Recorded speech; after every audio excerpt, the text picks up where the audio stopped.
going to show you today is a tomato tree.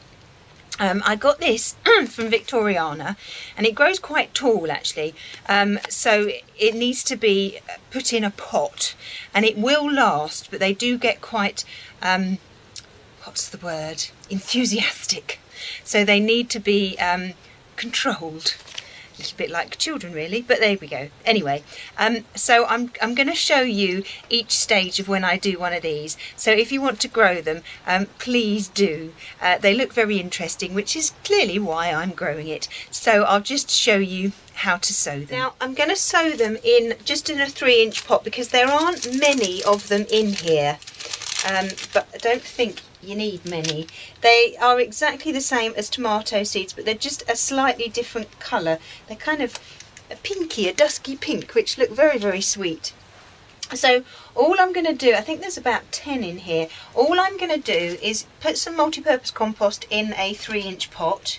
Just make sure that you push it down so it's firm, don't hoik it down, and then if the compost is dry, then do water it, but this is quite damp because it's been outside and it's just been hailed on. So I'm just going to sprinkle them on top of this compost. Make sure, if you have got any that are very close together, just spread them apart a bit. Actually, these are actually stuck together, but there you go. Oh, there we are. Okay, and then once you've done that, just put a little bit more compost on the top just to cover them up. Now they need to germinate somewhere that's not hot but not cold.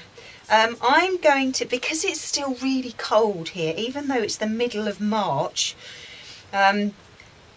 it's ridiculously cold, so I'm actually going to put them on the windowsill in the kitchen, because it'll be a little bit warmer there. And hopefully they can start off in there, and then when it gets warmer outside, then I'll put them outside in the greenhouse. Okay, so I'll just put a little label in there, and then I'll put them on the windowsill in the kitchen just because it's south facing. If you have to grow them in a greenhouse or in a cold frame, what I would suggest you do is that you put a plastic bag over the top, and then attach it either with a bit of string or an elastic band, and that way it will just keep a little bit of extra heat in. But I'll show you those when they come up and I need to repot them. They don't like the cold, so the plants themselves will keep lasting, so it's best to grow them in a container, and then you can move them somewhere sheltered when it starts to get a little bit too cold. But I'm looking forward to those, seeing how they get on, but I have seen a picture of them and they do look absolutely amazing, completely fun. Which is the whole point of gardening, to be honest with you.